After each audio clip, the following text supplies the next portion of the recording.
So we're going to look at these two problems that have P, Q, and R in them. We could put as many letters into these as you want, and then we just get really complex sentences, sentences that have a lot of phrases in them. In the English language would have a lot of letters in them. We're only going to go up to 3 here. We're not going to do any more than that. So the first thing we need to do is start with just naming our 3 letters for our phrases. And then we had our standard order that we did yesterday. We're going to have a standard order here as well. And what we do is, for the first letter, it gets, I'm going to draw it a little bit smaller. We're going to end up having 8 rows.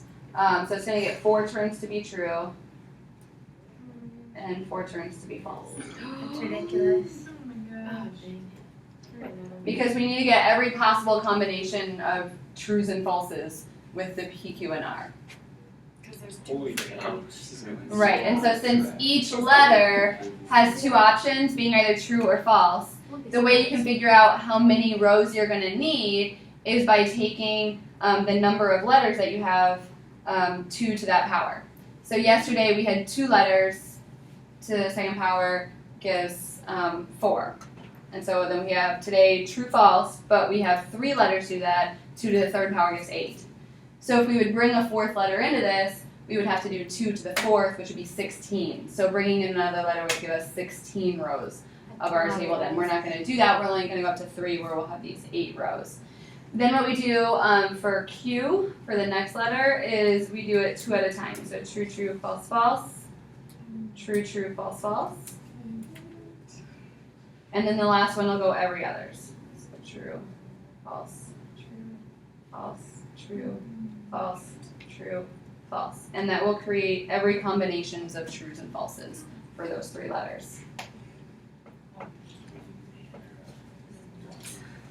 That's it? So that sets up our variables. Then we need to write out our phrase like we did yesterday. So we've got a P, an or, a Q, a then, an R.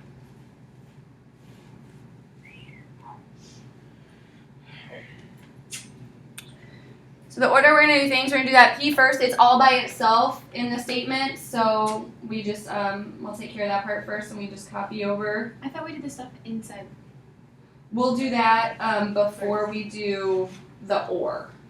So we can do what's before the main operator, and then we'll do the stuff that's after the main operator together before we do the or. So I'll fill in that P column, then I'm going to fill in the Q column, which again is just copying over the Q.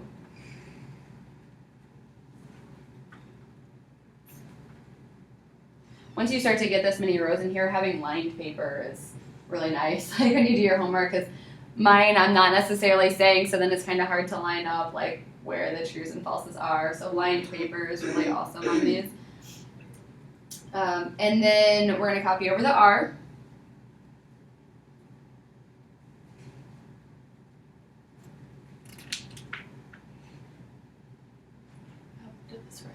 And then we have our operators to do. So now I'm going to do the inside the parentheses operator, the then, and remember the then says if the first thing is true, the second thing has to be true. If it's false, that's a problem. If the first thing is false, then it doesn't really matter, so we say it's true.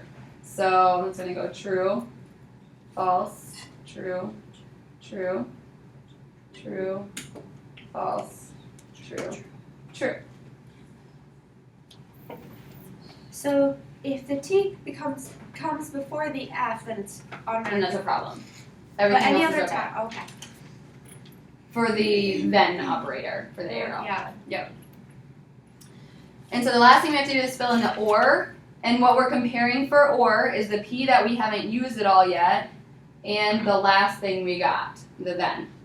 And remember for an or, if either one or both of them are true, that's a good thing.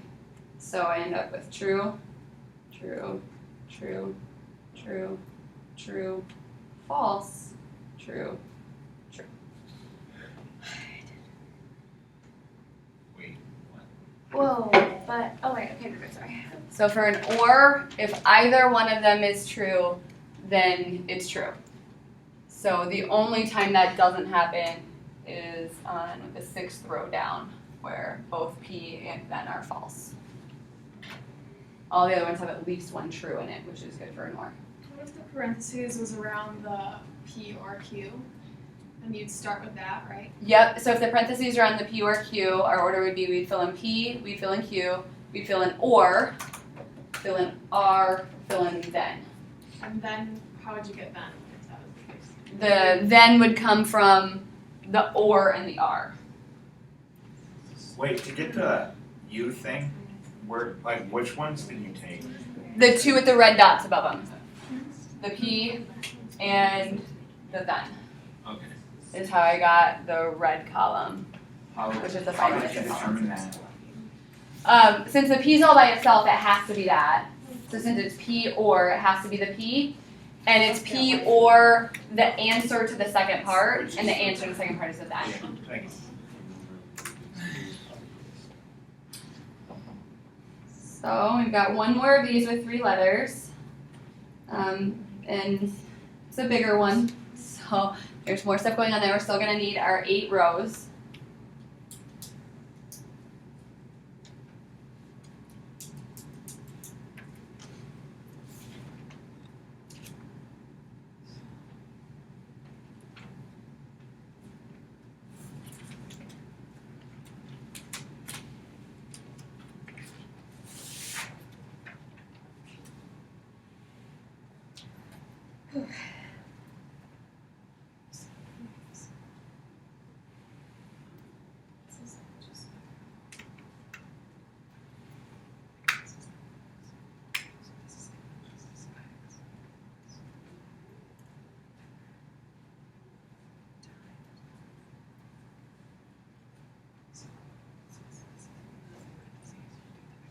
Where everything gets its own column, unless a not is right with a letter, then we can keep that together. If a not is in front of a whole set of parentheses, then it gets its own column. But if the not only applies to a letter, we can keep that together. Everything else needs its own set of parentheses.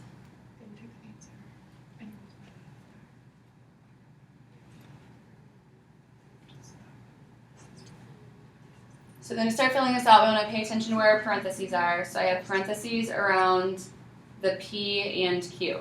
So I'm going to do that part first. I'm going to do P, which just copies over the P column. And copy over the Q column.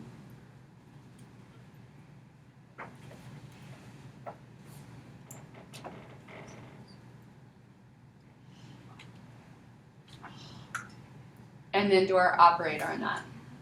So the upward pointing one, the little mountain, is the and that means they both have to be true to get a true. So Wait, so if they're both false, then there's false. that's false. Yep, the only way we get a true for the and operator is if they are both true.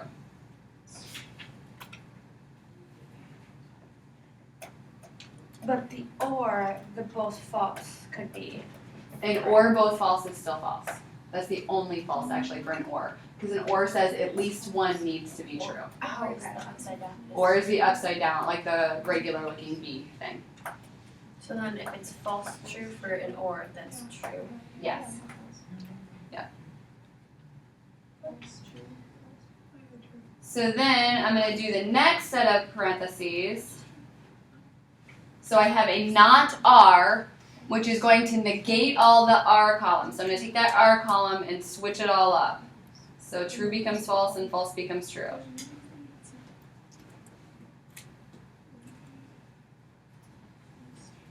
I'm going to copy over the Q column.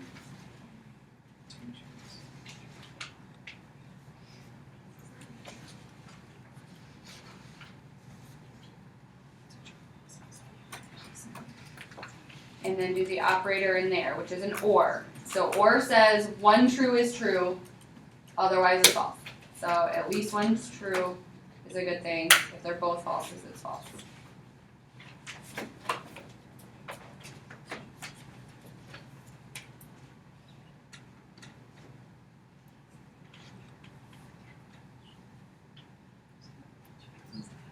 And then we have to do our final operator, which is the AND. And the AND is going to compare the other operators. The final answer of the front parentheses and the final answer of the back parentheses is what we compare for the final answer. And that's an AND. So an AND says we need 2 trues.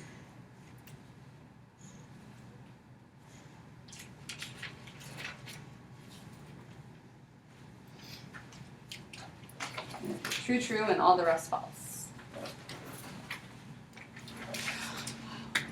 It's really pretty. A lot of colors. I need colors. Otherwise, I can't remember what I did last. So if I'm doing it all in pencil or pen, like I number it. So like at the top of the column, I put like a 1 in a circle to remind myself I did this thing first, and this thing second, and this thing Yeah, third. that's what I'm doing. And so if I'm doing it in pencil or pen or something, that's how I do it. But I like having the opportunity to do multiple colors. That's what I do for my study guides. They're very colorful. I think we just have one more example on the back page that we didn't get to. It only has 2 letters in it. Just P's and Q's. But lots of operators.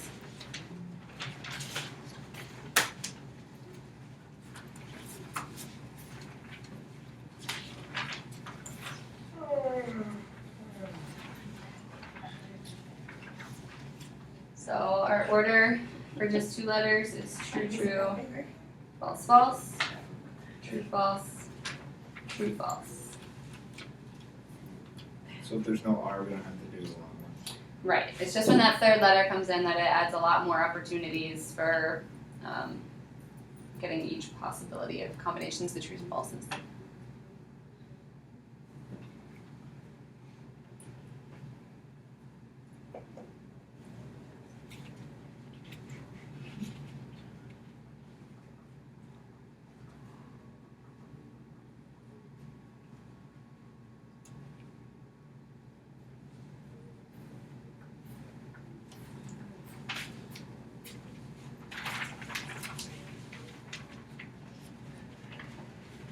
So I get it all set up, writing out each part of the phrase, and then I put my parentheses in there to help me group it up and remember my order of operations. So I'm going to work on the front parentheses first, and P just copies over P. Squiggle Q negates Q, or switches it up, so trues become false and false become true.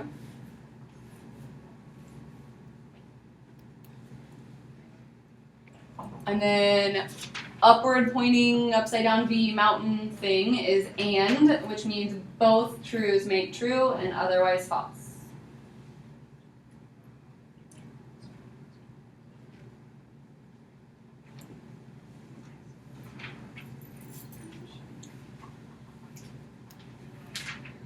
Then I'm going to do the back parentheses. Not P is going to negate P, so it switches trues to false and false to true. Q is just going to copy over Q.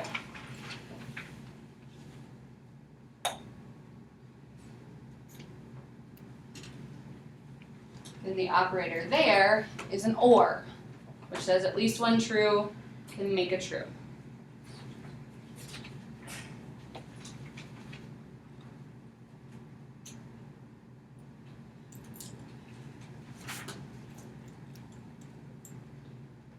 Then our final operator is the OR in the middle, and for that we're going to compare our last 2 answers, the 2 operator columns. And it's an OR, so at least one true makes a true.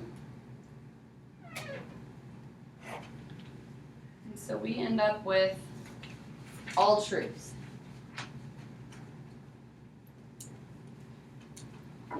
So next to it, it says this actually has a special name when that happens, when you get your final answer is entirely true no matter what.